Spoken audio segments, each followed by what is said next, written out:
Good morning. आइए हम लोग पढ़ते हैं अक्षांश के बारे में। छोटा सा टॉपिक है जो बहुत ही महत्वपूर्ण टॉपिक है, जहां से लगभग क्वेश्चन लोगों के गलत हो जाते हैं। अक्षांश,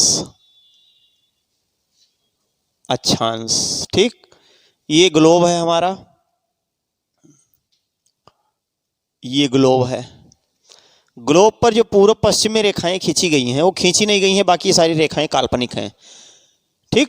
ये केवल काल्पनिक हैं, बस माना गया है, कोई खींची नहीं गई हैं। ये ग्लोब पर आपको दिखती नहीं है।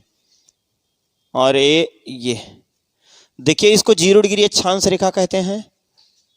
0 डिग्री अक्षांश रेखा, 0 डिग्री अक्षांश रेखा इसलिए कहा गया क्योंकि यहाँ उत्तर में एक ध्रुव तारा है, एक ध्रुव तारा है, और दक्षिण में एक ध्रुव तारा है। ये देखिए ध्रुव तारा, ठीक, ध्रुव तारा। तो इसके प्रकाश आपतन कोण के आधार पे यहाँ कितने डिग्री का कोण बनता है? 90 डिग्री का। तो इसलिए इसको कितने ध्रुव से प्रदर्शित किया गया है? दक्षिणी ध्रुव को 90 डिग्री से, ठीक। और यहाँ से भी ये जब 90 डिग्री का यहाँ कोण बनाता है तो कितने डिग्री से प्रदर्शित हो रहा है? 90। तो ये आपका उत्तरी ध्रुव हो गया, ये आपका दक्षिणी ध्रुव हो गया, ठीक। ये आपका नॉर्थ पोल हो गया और ये आपका साउथ पोल हो गया, ठीक। यहाँ से किरणें जब तिरछी हुई तो एक समय आया 0 डिग्री का कोण बन गया। यहाँ से भी जब तिरछी किरणें पहुंची तो एक समय आया 0 डिग्री का कोण बन गया। इसलिए इस रेखा का क्या नाम पड़ गया? बीचों बीच में जो है 0 डिग्री। इसको दूसरे भी नाम से जानते हैं क्योंकि हमारे ग्लोब के भूमध्य रेखा, देखिए भूमध्य रेखा इसलिए कहा जाता है क्योंकि यहां से लेकर के यहां तक का जितना क्षेत्रफल है उतना ही क्षेत्रफल नीचे है। तो ऊपर भी जितना क्षेत्रफल है और नीचे जितना क्षेत्रफल है ये आपका बराबर है, इसलिए इसको भूमध्य कहा गया। एक नाम और इसका रखे हैं, विषुवत रेखा। विषुवत रेखा क्यों रखा गया है? विषुवत रेखा, विषुवत रेखा इसलिए रखा गया है क्योंकि सूर्य यहाँ 2 बार चमकता है। एक 23 सितंबर को चमकता है और एक 21 मार्च को चमकता है। 23 सितंबर को जब चमकता है जब सूर्य दक्षिणायन होता है, और जब सूर्य उत्तरायण होता है तो कब चमकता है? 21 मार्च को। तो 2 बार सूर्य चमकने के कारण एक तिथि भूगोल में बताई गई, उसको क्या कहा गया? विषु। तो ये भूगोल वाले लैंग्वेज में है ना, क्योंकि भूगोल हम लोग पढ़ रहे हैं, ना हिंदी पढ़ रहे हैं ना तो अंग्रेजी पढ़ रहे हैं। भूगोल, तो भूगोल विषय में इसको क्या कहेंगे? विषुवत रेखा, अक्षांश रेखा और भूमध्य रेखा, इतने नामों से इसको जाना जाता है। चलिए, उसके नीचे डॉट डॉट एक नीचे लाइन खींची गई है और डॉट डॉट ऊपर लाइन खींची गई है। इसका मतलब यह है कि सूर्य यहां चमकता है। सूर्य यहां चमकता है कब? 21 जून को। ये देखिए 21 जून को सूर्य यहां चमकता है, ठीक। इसके बाद ये ऊपर नहीं जाता है, इसके बाद ऊपर किरणें सब तिरछी जाती हैं। और एक बार सूर्य यहां चमकता है, ये देखिए यहां चमकता है। ये आपका हो गया 22 दिसंबर। 22 दिसंबर, तो 22 दिसंबर को सूर्य जहां चमक रहा है और 21 जून को, इसको हम लोग कहते हैं 23.5 डिग्री उत्तरी अक्षांश। इसको कहते हैं 23.5 डिग्री दक्षिणी अक्षांश, ठीक। इसको जो है मकर के नाम से जाना जाता है, मकर रेखा। जब 22 दिसंबर को सूर्य यहाँ चमकता है तो मकर संक्रांति की तिथि मनाई जाती है। भारत में खिचड़ी की तिथि कब मनाई जाती है? 14 जनवरी नहीं, वो अनौनी पठौनी वाला है 14 जनवरी। एग्जैक्ट तिथि कब मनाई जाती है? 22 दिसंबर को। तो 22 दिसंबर को कौन सी तिथि मनाई जाती है? मकर संक्रांति। एक बार सूर्य यहाँ चमक, अब देखिए सूर्य इतना ही में चक्कर लगा रहा है, इतना ही में, न इसके ऊपर जा रहा है ना तो इसके ऊपर जा रहा है, नीचे जा रहा है। एक बार 2 बार सूर्य यहाँ चमक रहा, एक बार यहाँ चमक रहा और एक बार यहाँ चमक रहा है। ये देखिए एक बार यहाँ चमक रहा है और एक बार यहाँ चमक रहा है। जब सूर्य उत्तरायण होता है तो 21 मार्च को चमकता है। दक्षिणायन होता है तो 23 सितंबर को सूर्य चमकता है। देखिए इतना ही में सूर्य चक्कर लगा रहा है, ठीक। ना तो इसके ऊपर जा रहा है और ना ही इसके नीचे जा रहा है। तो ऊपर वाला जो देखा गया वो भी 23.5 डिग्री, नीचे वाला देखा गया वो भी 23.5 डिग्री। इसको उत्तरी अक्षांश कहा गया, इसको दक्षिणी अक्षांश, इसको नॉर्थ कहते हैं, इसको साउथ कहते हैं, ठीक। अब देखिए ये कर्क रेखा है, इसको कर्क संक्रांति कहते हैं। कब कर्क संक्रांति कहते हैं? तो 21 जून को। उत्तरी गोलार्ध में सबसे बड़ा दिन कब होता है? 21 जून को। सबसे छोटा दिन कब होता है? 22 दिसंबर को। दक्षिणी गोलार्ध में सबसे छोटा दिन कब होता है? 21 जून को। सबसे बड़ा दिन कब होता है? 22 दिसंबर। सूर्य जहां होगा वहां गर्मी होगी कि ठंडी? गर्मी होगी ना।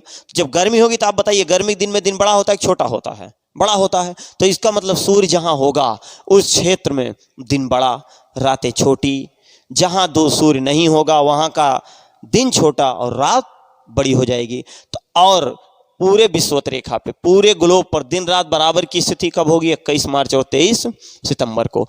तो हमारे ग्लोब पर अक्षांश रेखाएं पूरब से पश्चिम में खींची गई हैं। ये है आपका कितना? 66.5 डिग्री नॉर्थ कहेंगे, और ये है आपका क्या? 66.5 डिग्री साउथ कहेंगे, इसको साउथ कहेंगे।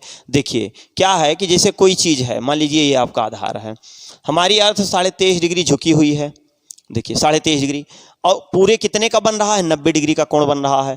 जब 23.5 डिग्री झुकी हुई है तो बचा कितना? 90 में, अगर ये 90 है हमारा पूरा, ये पूरा 90 है, और इसमें से 23.5 डिग्री आप झुका दिए तो बचेगा कितना? 66.5 डिग्री। तो 66.5 डिग्री एक अक्षांश रेखा आपकी यहाँ खींची गई। ठीक, उसके बाद में ये आपकी 90 डिग्री। हमारे ग्लोब पर पूरब से पश्चिम में जितनी भी रेखाएं खींची गई हैं, ये सब किस प्रकार की रेखाएं हैं? ये सब अक्षांश रेखाएं हैं। अब देखिए अक्षांश रेखाओं की स्थिति, ये अगर इनकी संख्या की बात करेगा तो इनकी संख्या, तो इनकी संख्या जो है, एक तो 179 है, 179 का मतलब खींची गई है, 180 मान्यता प्राप्त, ये भी क्वेश्चन पूछा गया है, और कुल अक्षांश रेखाओं की संख्या 181, कुल की बात करेगा।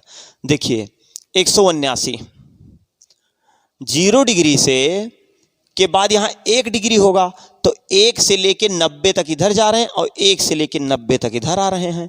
तो यहाँ से जब 90 ऊपर जा रहे हैं और नीचे 90 आ रहे हैं, लेकिन जो 90 डिग्री है ये कोई लाइन नहीं खींची गई है, बल्कि ये एक क्या है, एक ऐसे बिंदु है और एक इधर भी बिंदु है।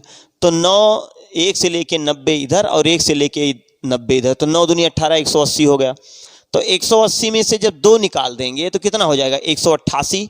अब हम लोग अभी इसको नहीं गिने हैं, अब इसको भी गिन लेते हैं, तो कितना हो गया? 179। तो खींची गई रेखा कितनी है?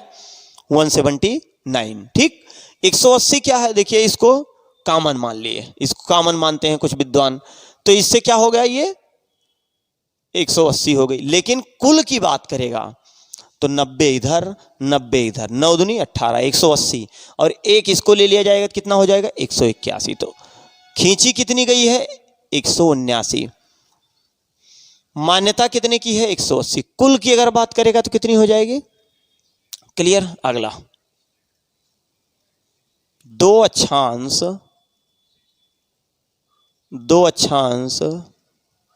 रेखाओं के, 2 अक्षांश रेखाओं के बीच की दूरी कितनी है? 111.13 किलोमीटर।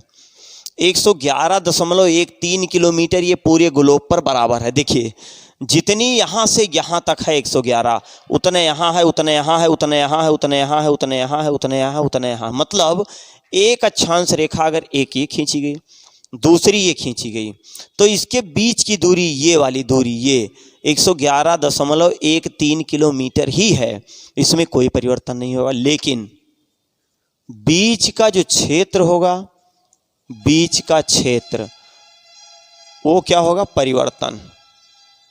बीच के क्षेत्र में क्या होगा? परिवर्तन होगा। ठीक, इनके लंबाई की अगर बात करेगा तो ध्रुवों की तरफ जाने पर कमी होगी। देखिए जो लंबाई यहाँ है 0 डिग्री की, उतना ही बड़ी ये वाली है नहीं ना, और ये वाली छोटी है। सबसे छोटी 89 डिग्री है, सबसे छोटी ये है,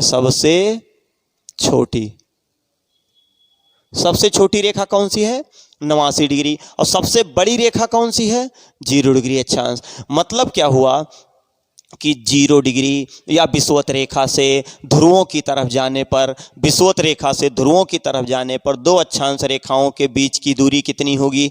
111.13 किलोमीटर। लेकिन बीच का क्षेत्र में जो क्या होगा? परिवर्तन आएगा। अच्छा, परिवर्तन में क्या होगा? कमी आएगी। कहाँ जाने पर? ध्रुवों की तरफ जाने पर। लंबाई क्या स्थिति होगी? ध्रुवों की तरफ जाने पर क्या होगी? कमी आएगी। लंबाई इतनी लंबी जो ये है उतनी लंबी ये नहीं है।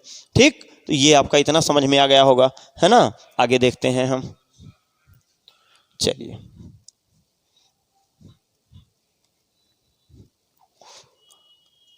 ये देखिए, ये जो बीच का क्षेत्र है, ये बीच का क्षेत्र,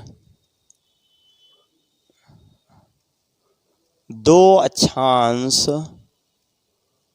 रेखा के बीच के क्षेत्र को जोन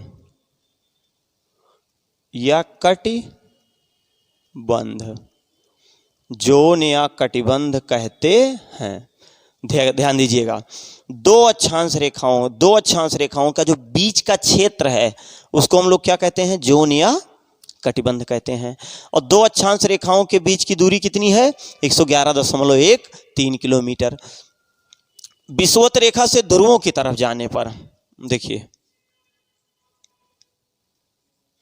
विषुवत रेखा से ध्रुवों की तरफ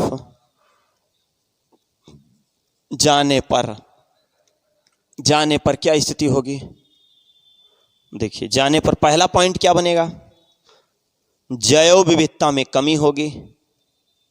देखिए, विषुवत रेखा से ध्रुवों की तरफ, जब आप विषुवत रेखा से ध्रुवों की तरफ जाएंगे तो आपको बताओ जनसंख्या ज्यादा मिलेगी कि जनसंख्या कम मिलेगी। ध्रुवों की तरफ जाने पर जनसंख्या कम मिलेगी, तो जैव विविधता में क्या होगी, जैव विविधता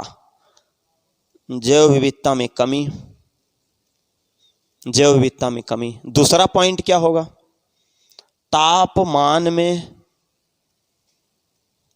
में क्या होगा, कमी होगी। जो तापमान यहां है वो तापमान ध्रुवों पर नहीं होगा, तो जो तापमान यहां है वो तापमान ध्रुवों पर नहीं होगा। ध्रुवों पर क्या होगा, ठंडा होगा, और यहां क्या होगा, यहां ठंडा होगा, लेकिन बीच में क्या होगा, बीच में गर्म होगा। तो जैव विविधता में क्या होगी, कमी आएगी। तापमान में क्या होगा, कमी आएगी। क्षेत्रफल में क्या होगा, क्षेत्रफल में भी क्या होगी, कमी होगी।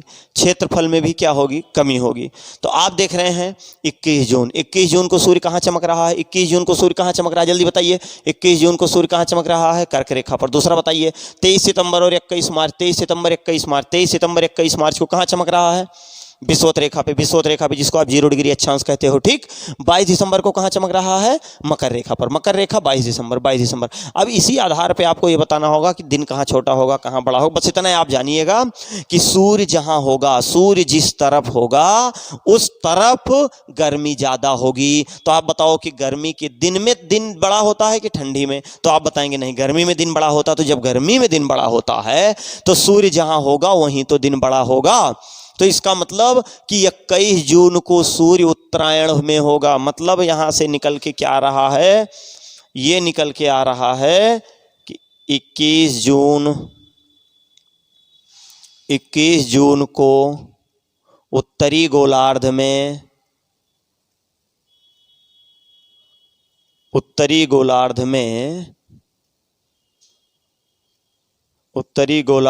दिन क्या होगा, बड़ा होगा, दिन बड़ा होगा। और अगर यही पूछे कि 22 दिसंबर को दक्षिणी गोलार्ध में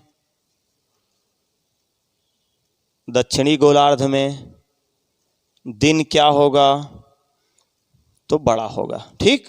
ये भी बड़ा इसलिए कि 21 जून को सूर्य कहाँ है, उत्तरी गोलार्ध में, और 22 दिसंबर को सूर्य कहाँ है, दक्षिणी गोलार्ध में। 0 डिग्री से ऊपर वाले, जैसे हमारा ये गोला है, एक गोला हम कोई बनाए और बीच में कोई लाइन बना दीजिए, तो ये उत्तर वाला जो हो गया उत्तर गोला, और नीचे वाला गोला दक्षिण गोला। तो उत्तर गोला दक्षिण गोला तो कहाँ नहीं जाएगा। ये तो अवधि भाषा, तो हम लोग हिंदी तो पढ़ नहीं रहे, हम लोग ज्योग्राफी पढ़ रहे हैं, हम लोग भूगोल पढ़ रहे हैं। तो उत्तर गोला इसको नहीं कहेंगे, इसको आप क्या कहेंगे, उत्तरी गोलार्ध, और नीचे वाले को आप कहेंगे दक्षिणी गोलार्ध। तो इसमें जितने क्वेश्चन आने थे आपके अक्षांश रेखा से वो सब क्लियर हो गए। अक्षांश रेखाएं पूर्व पश्चिम में खींची गई हैं, कोई रेखा जो है टेढ़ी मेढ़ी नहीं है, सब रेखा एक जैसे है बीच की, लेकिन लंबाई में क्या हो रहा है, परिवर्तन। क्या खींची गई 179 है, मान्यता 80 है, कुल 180 है। दो अक्षांश रेखाओं के बीच के छेद की दूरी 111.13 किलोमीटर। बीच का छेद में परिवर्तन आएगा, मतलब क्षेत्रफल में क्या होगा, कमी होगा।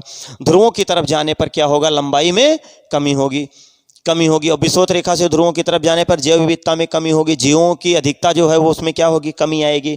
और तापमान में भी क्या होगी, कमी आएगी। इसके बाद क्षेत्रफल में क्या होगी, कमी आएगी। 21 जून को उत्तरी गोलार्ध में दिन क्या होगा, बड़ा होगा। 22 दिसंबर को क्या होगा, दक्षिणी गोलार्ध में बड़ा होगा। और बराबर कब होगा, पूरे ग्लोब पर दिन और रात की स्थिति बराबर कब होगी, तो 23 सितंबर और 21 मार्च को। इस कारण इसको क्या कहते हैं, विषुवत रेखा। तो भौगोलिक भाषा में बीच वाली रेखा को हम क्या कहते हैं, विषुवत रेखा। तो आपका ये जो अक्षांश है जिसको आप लैटिट्यूड कहते हैं, ये लैटिट्यूड अक्षांश आपका समाप्त हो गया। अगला टॉपिक हम लोगों का होगा अब देशांतर। तो ये चीजें आपको समझ में आ गई होंगी। ठीक, अगला हम लोग पढ़ेंगे देशांतर।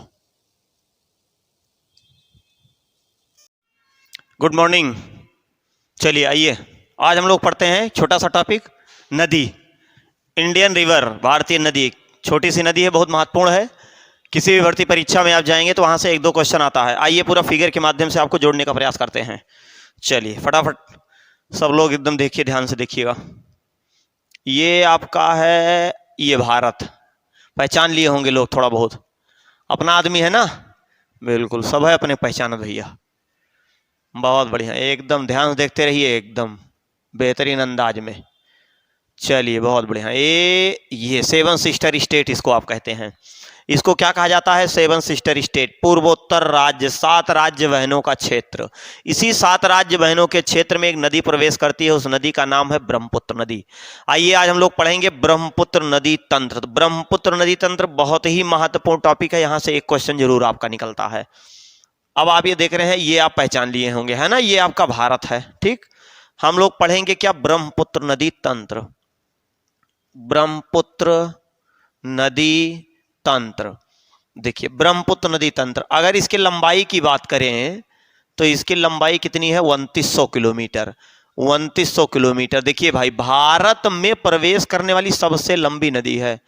भारत में प्रवेश करने वाली, भारत में प्रवेश करने वाली सबसे लंबी नदी है, सबसे लंबी नदी है। भारत में प्रवेश करने वाली सबसे लंबी नदी है, कौन सी है, ब्रह्मपुत्र नदी है। आइए देखते हैं। अब रही बात ब्रह्मपुत्र, तो ब्रह्मपुत्र जैसे कोई भी नदी होती है तो सबसे पहले हम लोग ये देखते हैं वो निकल कहाँ से रही है, उसका उद्गम क्षेत्र कहाँ से है, कहाँ से होके बह रही है, किन किन क्षेत्रों को स्पर्श कर रही है, जलग्रहण कहाँ कहाँ बना रही है, और वो मुहाना अपना कहाँ बना रही है। देखिए मुहाना किसे कहते हैं, उद्गम किसे कहते हैं। उद्गम उसे कहते हैं जहां से नदी निकलती है, मुहाना उसे कहते हैं जहां पे नदी गिरती है। गिरने की स्थिति में 2 स्थिति बनती है, एक एस्चुरी बनाती है और एक डेल्टा बनाती है। ठीक, एस्चुरी किसे कहते हैं और डेल्टा किसे कहते हैं। डेल्टा उसे कहते हैं जो त्रियामी आकार का होता है, नदियां जहां गिरती हैं अपने साथ अवसाद लेके जाती हैं, वहां जमा देती हैं, और एक शाखा इधर चली जाती है, एक शाखा इधर चली जाती है। जैसे मान लीजिए आप पानी ले जा रहे हैं, अवधी भाषा में कहते हैं बराहवा, कहते हैं ना बराहवा, लेकिन इसको सीबीएसई वाले नहीं जान पाए होंगे बराहवा क्या होता है। बराहवा यूपी वाले जानते हैं, केवल सीबीएसई वाले नहीं। बराहवा, इसको नाली जानते होंगे सीबीएसई वाले। अब बीच में यहां मिट्टी जम गई, ये पानी जा रहा है तो एक इधर चला गया, एक इधर चला गया, ऐसे ऐसे करके लगभग इसका देखिए त्रियामी, त्रिभुजाकार बन गया। ये त्रियामी, ये मिट्टी बन गई। एक पानी इधर चला गया, एक धारा इधर चला गया। इसको क्या बोलते हैं, इसको डेल्टा बोलते हैं, है ना, इसको डेल्टा बोलते हैं। एस्चुरी क्या कहते हैं, एस्चुरी को हिंदी में क्या बोलते हैं, ज्वार नद मुख, ज्वार नद मुख। ध्यान दीजिएगा, इसको अंग्रेजी में क्या बोलते हैं, एस्चुरी। क्या बोलते हैं, एस्चुरी, एस्चुरी, एस्चुरी। हिंदी में क्या बोलते हैं, ज्वार नद मुख। ज्वार आया, नदी के मुहाने को बहा के लेके चला गया। जैसे मान लीजिए ये आपका गुजरात है, ठीक, ये नर्मदा नदी बहती हुई आई और ये ढनकते ढनकते ढनकते ढनकते जैसे आके अरब सागर में गिरी, देख रहे हैं ना, गिरी, और जैसे गिरी तब तक ज्वार आया। देखा, ज्वार आया, ज्वार आया, क्या किया, नद, नद मतलब नदी, मुख मतलब मुहाना, नदी के मुहाने को बहा के लेके चला गया। फिर यहां वैसे गड्ढा का गड्ढा बना गया, इसलिए इसको क्या कहते हैं, एस्चुरी। और डेल्टा किसे कहते हैं, तो नदियां जब मुहाना बनाती हैं तो 2 स्थिति में, एक एस्चुरी बनाती है और दूसरा डेल्टा बनाती है। लेकिन जो ब्रह्मपुत्र नदी है, ये देखिए ब्रह्मपुत्र नदी ऐसे बहती आती है इधर, और इधर से आपकी भारतीय गंगा नदी, दोनों के मिलने से एक बहुत बड़ा डेल्टा का निर्माण होता है। ठीक, चलिए आइए देखते हैं इसके बारे में। फट से देखते हैं, तुरंत प्रवेश कराते हैं। ये देखिए, ये हमारा ट्रांस हिमालय है। हिमालय का विभाजन कितने भागों में किया गया है? 4 भागों में किया गया है। सबसे ऊपर कौन सा है? ट्रांस हिमालय है। तो ट्रांस हिमालय से निकलने वाली जितनी भी नदियां हैं, ये सब कौन सी नदी हैं? पूर्ववर्ती नदी के। अब पूर्ववर्ती का मतलब क्या होता है? मामला फंस गया। पूर्ववर्ती का मतलब ये होता है कि जब हिमालय नहीं था, जब हिमालय की उत्पत्ति नहीं थी, उससे पहले वहां तेथिस नाम का सागर हुआ करता था। तो उस तेथिस नाम के सागर में नदियां गिर रही थी, लेकिन जैसे हिमालय की उत्पत्ति हुई, सब छटक गई, पड़ाका दग गए, सब छितरा आई गए, हर बाहर सब छितरा आई गए। मतलब क्या हुआ कि हिमालय की उत्पत्ति से जो नदियां पहले बह रही थी, उसको क्या कहेंगे आप? पूर्ववर्ती नदी। तो ये आपकी पूर्ववर्ती नदी है। ये कौन सा हिमालय है? इस हिमालय का नाम है ट्रांस हिमालय। एकदम ध्यान से देखते रहिएगा, ट्रांस हिमालय इसका नाम है। और ट्रांस हिमालय पर यहीं पर एक झील है। इस झील का क्या नाम है भाई? जल्दी बताइए, इस झील का क्या नाम है? इस झील का नाम है मानसरोवर झील। मानसरोवर झील। मानसरोवर झील के समीप एक ग्लेशियर स्थित है। इस ग्लेशियर को क्या कहते हैं? यहीं से नदी जा रही है, ये प्रवेश कर गई और ये बहती हुई आ रही है। यह फाट पर्यायिक है। ये देखिए, ये डेल्टा बन गया। एक शाखा इधर चली गई, बीच में मिट्टी आ गया, फिर एक शाखा इधर चली गई, फिर एक शाखा इधर चली गई, एक डेल्टा का निर्माण हुआ। इस डेल्टा का क्या नाम रखा गया? सुंदरबन डेल्टा। सुंदरबन डेल्टा, या हम कहते हैं गंगा ब्रह्मपुत्र का डेल्टा। गंगा ब्रह्मपुत्र का डेल्टा, ठीक। सुंदरबन डेल्टा या गंगा ब्रह्मपुत्र का डेल्टा, यह विश्व का सबसे बड़ा डेल्टा है। पूरे विश्व का सबसे बड़ा डेल्टा कौन सा है? तो सुंदरबन डेल्टा या गंगा ब्रह्मपुत्र का डेल्टा, ठीक। 2 नदियों के मिलने से बना है। यह नदी बहती हुई आ रही है, मुख्य नदी है। आइए पहले इस नदी की थोड़ी सी विशेषता देख लेते हैं, तब इसकी सहायक हम लोग देखते हैं। इसकी सहायक कौन कौन सी हैं? कुछ प्रमुख सहायक नदियां हैं। ये देखिए, ये नदी जब यहां से निकली और पूर्व दिशा में बहती हुई जा रही है। अब जैसे जब हिमालय है तो इधर थोड़ी नहीं आ जाएगी। अब पहाड़ खड़ा हुआ है तो उसी पहाड़ के किनारे किनारे किनारे किनारे किनारे किनारे से बहती हुई चली जा रही है। अब ये बहती हुई सीधे पूरब की तरफ जा रही है। पूरब की तरफ जाती है, जैसे यहां पहुंचती है, ये देखा, यह एक पहाड़ी है। इस पहाड़ी का क्या नाम है? नामचा बरवा। आपको पहाड़ी पढ़ाया जा चुका है ना? पहाड़ी पढ़ाई गई है। यह है आपका कौन सा पहाड़ी? इस पहाड़ी का नाम है नामचा बरवा। इस पहाड़ी का नाम है नामचा बरवा पहाड़ी। ये देख रहे हैं, नामचा बरवा पहाड़ी। नामचा बरवा पहाड़ी से दाएं मुड़ जाती है और यहीं पर एक दर्रा है। ये दर्रा जिसको आप पासेस बोलते हैं, दर्रा उसे कहते हैं। जैसे मान लीजिए कोई एक पहाड़ी है, ये पहाड़ी है, एक गांव इधर है, एक गांव इस तरफ है, ठीक। अब इधर बीच से जो रास्ते काट के बना दिए जाते हैं, इसी को क्या कहा जाता है? इसी को दर्रा कहा जाता है। ये जो बीच से रास्ते काट के बनाए जा रहे हैं, इसी को हम लोग क्या कहते हैं? इसी को दर्रा कहते हैं। अब देखिए, यहां पर एक दर्रा है। इस दर्रे का नाम है यांग याप दर्रा। यांग याप दर्रा एकदम क्लियर आपको दिख रहा होगा, एकदम साफ आपको दिख रहा होगा, साफ दिख रहा है एकदम, ठीक। तो यांग याप दर्रा से कौन सी नदी प्रवेश करती है? ब्रह्मपुत्र नदी। हे भैया, अरे ब्रह्मपुत्र नदी यहां नहीं कहते हैं इसको, अरे यहां इसको कहते हैं सांगपू नदी। और सांगपू नदी का अर्थ होता है पवित्र करने वाली। तो पवित्र करने वाली, इसका शाब्दिक अर्थ होता है पवित्र करने वाली। किसका? सांगपू का। तो यही एक क्वेश्चन तुरंत यही बन गया, एक क्वेश्चन कि ब्रह्मपुत्र नदी को तिब्बत में किस नाम से जाना जाता है? तो तिब्बत में किस नाम से जाना जाता है? जल्दी बताइए, किस नाम से जाना जाता है? किस नाम से जाना जाता है? तो सांगपू के नाम से। सांगपू का अर्थ क्या होता है? पवित्र करने वाली। कहां से निकलती है? मानसरोवर झील से। मानसरोवर झील के पास में यहीं पर ये कौन सा है? ट्रांस हिमालय। और ये ग्लेशियर का क्या नाम है? यह देखिए, चेमायुंग लुंग। चेमायुंग लुंग ग्लेशियर। ग्लेशियर, इसको ग्लेशियर क्या कहते हैं? ग्लेशियर को आप हिंदी में कहते हैं हिमखंड। हिमखंड, हिमखंड, हिमखंड, हिम बर्फ, खंड टुकड़ा, खंड टुकड़ा, मतलब क्या हुआ, एक बहुत बड़ा बर्फ का चट्टान होता है और ये टुकड़े में टूटता है, दे टुकुर टुकुर टुकुर टुकुर कुटुर कुटुर कुटुर कुटुर टूटता है, एक दिन एकदम फाट पर धाय भाग कसे। जैसे आप देखे होंगे उत्तराखंड में भी बाढ़ आई थी, तो उत्तराखंड में जो बाढ़ आई थी उसमें सबसे ज्यादा प्रभावित नदी कौन सी थी, जल्दी बताइए, इसका जवाब दे दीजिए। धौली गंगा। कौन सी थी? धौली गंगा। सबसे ज्यादा भी हाल ही में किसका प्रभाव था? धौली गंगा का। लेकिन जो वर्ष 2013 में तबाही आई थी उसमें कौन सी नदी का प्रभाव था? उसमें मंदाकिनी नदी का था। तो क्या था? बादल फट गया, बादल फट गया था। गांव वाले सोच रहे थे हे बदरा ये जो उड़त उड़त जात भाई है टूटा था, हाँ वही बादल था, वही बादल था। उन ग्लेशियरों से जाके टक्कर किया और टक्कर करने के बाद वो क्या हुआ? पूरा भाषाग लई के, अवधी भाषा में कहते हैं भाषाग। सीबीएसई वाले नहीं जान रहे होंगे भाषाग क्या होता है, यूपी वाले एकदम जानते हैं क्योंकि यूपी वाले गुल्ली डंडा जानते हैं। चलिए ये है सांगपो। तो सांगपो नदी के नाम से जाना जाता है। चेमायुंग नामक ग्लेशियर है, देख रहे हैं आप, देख रहे हैं चेमायुंग ग्लेशियर है ना। चेमायुंग नामक ग्लेशियर से कौन सी नदी निकलती है? ब्रह्मपुत्र नदी। किस दर्रे से भारत में प्रवेश करती है? तो ब्रह्मपुत्र। अब जब ये भारत में प्रवेश कर गई तो यहीं भैया दो नदी इसकी मिलती हैं, छोटी छोटी, ये छोटी छोटी नदियां मिलती हैं। इन नदियों का नाम है दिहांग और एक का नाम है बिहांग।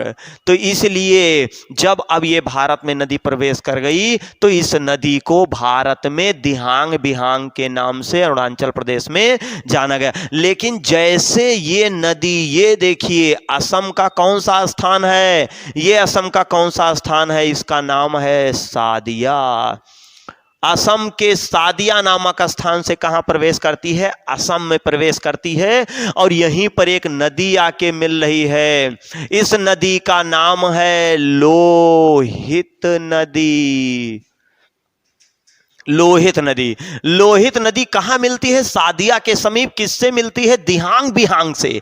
अब ये दिहांग बिहांग के नाम से जानी जा रही है। इससे पहले किस नाम से जानी जा रही थी? सांगपू के नाम से। लेकिन जब यांग याप दर्रे से भारत के अरुणाचल प्रदेश में प्रवेश की तो ये किस नाम से जानी जा रही है? अब दिहांग और बिहांग के नाम से। लेकिन जैसे ही सादिया नामक स्थान से लोहित से मिल जाती है तुरंत नाम इसका बदल गया।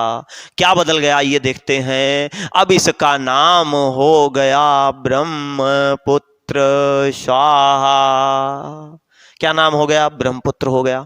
कहां तक ब्रह्मपुत्र रहेगा? धुबरी तक रहेगा। यह है आपका धुबरी। यह भी असम का है, एक असम का स्थान है जिसका क्या नाम है? धुबरी। तो सादिया से लेकर के धुबरी तक इस नदी को किस नाम से जानते हैं? ब्रह्मपुत्र के नाम से। अरे यहीं पर एक और महत्वपूर्ण टॉपिक बन गया। हे दिखाई त्रिभुजाकार में क्या बन गया?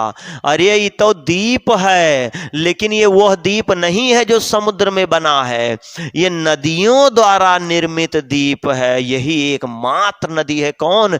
ब्रह्मपुत्र नदी एक द्वीप का निर्माण करती है। इस द्वीप का नाम है माजुली नदी द्वीप। माजुली नदी द्वीप नदियों द्वारा निर्मित विश्व का सबसे बड़ा नदी द्वीप है।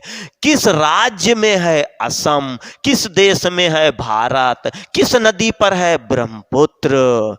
विश्व का सबसे बड़ा, विश्व का सबसे बड़ा नदी द्वीप, विश्व का सबसे बड़ा नदी द्वीप माजुली। अरे दूसरा क्वेश्चन, माजुली जिला घोषित होने वाला जिला है, ये कहां का? असम का। क्या जिला बना? पहला जिला। कहां का? भारत का। भारत का। तो भारत का पहला नदी द्वीप जिला बना है कौन सा? माजुली नदी द्वीप। नदियों द्वारा निर्मित माजुली नदी द्वीप जिला कहां? असम में। असम का जिला है कहां है? भारत में। और भारत का पहला जिला माजुली, माजुली जिला। इसके बाद यहां पर ये देखिए जेमू ग्लेशियर है। ये देखिए जेमू ग्लेशियर, ये आप मुंडी देख रहे हैं ना, ये सिक्किम है। ये पहले एक देश हुआ करता था, है ना, देश हुआ करता था। लेकिन इसको संशोधन करके संविधान में पहले शाह राज्य का दर्जा दिया गया। उसके बाद में फिर बाद में इसको भारत का राज्य बना लिया गया। ये क्वेश्चन ये पूछा जाता है कि निम्न में से कौन सा राज्य पहले देश हुआ करता था? तो कौन देश हुआ करता था? सिक्किम। यहां से एक ग्लेशियर है, इस ग्लेशियर का क्या नाम है? जेमू ग्लेशियर। जेमू ग्लेशियर से एक नदी निकलती है, इस नदी का नाम है तिस्ता। यह देखा, क्या नाम है? तिस्ता नदी।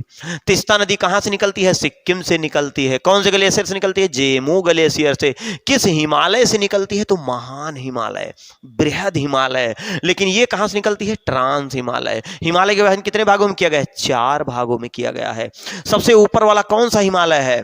ट्रांस। उसके बाद महान, उसके बाद मध्य, और उसके बाद शिवालिक। ठीक, तो ये आपका जेमू ग्लेशियर महान हिमालय पर स्थित है। और यहां से एक नदी तिस्ता निकलती है। जब भाई ये देखिए, ये ब्रह्मपुत्र अब धुबरी से कहां प्रवेश कर गई? बांग्लादेश में। जब ये बांग्लादेश में प्रवेश करती है तब इसको किस नाम से जाना जाता है? जमुना। लोग जमुना यमुना जमुना यमुना जमुना यमुना जमुना यमुना में क्या होते हैं? कंफ्यूज हो जाते हैं। लेकिन गांव में दादी वादी लोग अभी भी यमुना जमुना यमुना जमुना कंफर्म नहीं हो पाती हैं कौन सी है। और तब तक इधर से एक नदी आ रही है, यह देखा, आपकी नदी है। आपकी नदी मतलब भारत की नदी। तो भारत में प्रवेश करने वाली सबसे लंबी नदी ब्रह्मपुत्र। लेकिन भारत की सबसे लंबी नदी पूछेगा तो आप किसको लगाएंगे? गंगा को। जब गंगा यहां आती है तो ये पद्मा के नाम से जानी जाती है। और पद्मा के नाम से जब ये मिल जाती है किससे? जमुना अर्थात ब्रह्मपुत्र से, तो ये भी अब किस नाम से जानी जा रही है? पद्मा। मतलब गंगा और ब्रह्मपुत्र की संयुक्त धारा, गंगा ब्रह्मपुत्र की संयुक्त धारा दोनों जब बहने लगती है किस नाम से बहती है? पद्मा। हे, यह एक पद्मा नदी आके मिलती है। ये कहां की नदी है? कहां की नदी है? ये पद्मा। ये बांग्लादेश की नदी है। इसीलिए इस नदी, इन दोनों को अब किसके नाम से जाना गया? पद्मा। तब तक ये मणिपुर है। मणिपुर यहां से आ रही है नदी, ये तोड़ते हुए ये आ रही है। इसका नाम है बराक नदी। ये सूरमा घाटी बना रही है। ये देखिए सूरमा घाटी, पेट्रोलियम के लिए बहुत ही महत्वपूर्ण क्षेत्र है। सूरमा घाटी, सूरमा घाटी जो है ये पेट्रोलियम के लिए माना जाता है। Petroleum, petroleum. सूरमा घाटी किस नदी के द्वारा बनाती है? बराक। जब ये नदी निकलती है तो किस नाम से जानी जाती है? बराक। जब ये नदी निकलती है तो बराक के नाम से जानी जाती है। लेकिन जब ये बांग्लादेश में प्रवेश करती है तो यही बराक, ये जो बराक नदी है, ये किस नाम से हो जाती है? यहां मेघना के नाम से। किस नाम से हो जा रही है? मेघना। हाई देखिए, सूरमा घाटी है कहां? असम में। असम में है। किसके लिए प्रसिद्ध है? पेट्रोलियम के लिए। मेघना का मूल रूप उद्गम कहां से है? बराक के नाम से। किस राज्य से है? मणिपुर। मणिपुर में एक झील है, उस झील का नाम जानते हैं? उस झील का क्या नाम है? लोकटक झील। लोकटक झील में एक बीचों बीच में एक राष्ट्रीय उद्यान है, केम लाम जाओ। इसको क्या कहते हैं? इसको कहते हैं तैरता हुआ। आपको तैर थोड़ी नहीं रहा, इसे तैर नहीं रहा है, वो केवल देखने में लगता है। तो तैरता हुआ राष्ट्रीय उद्यान कहाँ है? लोकटक झील। कहाँ पड़ेगा? मणिपुर से। नदी कौन निकलती है? बराक। सूरमा घाटी बनाती हुई ये सीधे कहाँ प्रवेश कर जाती? बांग्लादेश में। किस नाम से? मेघना। अब ये जब मेघना आके पद्मा से मिल जाती है तो अब इस नदी को मेघना के नाम से जाना जा रहा है। भाई इसके देश में है, बांग्लादेश में है, तो ये लोग जैसा चाहेंगे वैसे इनका नाम रखा जाएगा। तो जो हमारे क्षेत्र में आएगा हम चाहेंगे वो हमारे अनुसार रहेगा कि अपने अनुसार से? हमारे अनुसार से। तो इसका मतलब ये है कि मेघना नदी जब यहां प्रवेश करती है तो अंत में गंगा को किस नाम से जाना जाता है? मेघना। अंत में ब्रह्मपुत्र को किस नाम से जाना जाता है? तो मेघना। देखिए यहां से कई क्वेश्चन आपके बनते हैं, बहुत ही महत्वपूर्ण क्वेश्चन बनते हैं। अगर आपको थोड़ा बहुत फिगर समझ में आ गया होगा तो यहां से ढेर सारे क्वेश्चन आप लगा लेंगे, है ना। अब देखिए जैसे क्वेश्चन आपको फटाफट एक बार देखते हैं, 5 मिनट में देख लीजिए। इस नदी का उद्गम कहां से होता है? मानसरोवर झील से। नहीं विकल्प में है। ट्रांस हिमालय से। नहीं है तो चेमायुंगलुंग नामक ग्लेशियर से। किस नाम से होता है? तो सांगपू के नाम से। सांगपू का अर्थ होता है पवित्र करने वाली। ये पूर्व दिशा में बहती हुई चली जाती है। नामचा बरवा पहाड़ी से ये भारत में प्रवेश करती है। किस दर्रे से प्रवेश करती है? यांग याब दर्रा। याब याग दर्रा कहाँ स्थित है? तो असम में स्थित है। असम में इसको भारत में जब ये प्रवेश करती है तो किस नाम से आनी जाती है? दिहांग बिहांग दिहांग बिहांग। उससे पहले सांगपू। लेकिन जब सादिया नामक स्थान से लोहित नदी इससे मिल जाती है तो आगे किस नाम से जानी जा रही है? ब्रह्मपुत्र के नाम से। और ब्रह्मपुत्र के नाम से जानी जा रही है। बीच में यहीं पर माजुली नदी द्वीप का निर्माण करती है। मतलब क्या हुआ कि इसकी शाखा एक इधर एक इधर एक इधर एक इधर एक इधर, जैसे मान लीजिए बहती हुई नदी आ रही है, ये देखिए ऐसे। अब बीच में यहां ये टीला बन गया, ये टीला बन गया। तो ये नदी आई, एक इधर चली गई, एक ये नदी आई इधर चली गई। तो अब देखिए बीच में टीला बन गया, तो धीरे धीरे टीला टीला ये बढ़ते बढ़ते बढ़ते बढ़ते बढ़ते बढ़ते बढ़ते बढ़ते क्या होता था, बड़ा हो जाता। और आज ये इतना बड़ा हो गया है कि इस पर लोग रह रहे हैं, घर बना दिए हैं, लोग रह रहे हैं, घर बना दिए हैं। अब ये कभी बह के कट के नहीं जाएगा, इसलिए भारत सरकार ने इसको एक देश इसको एक जिला बना दिया। इस जिले का नाम क्या रख दिया, माजुली नदी।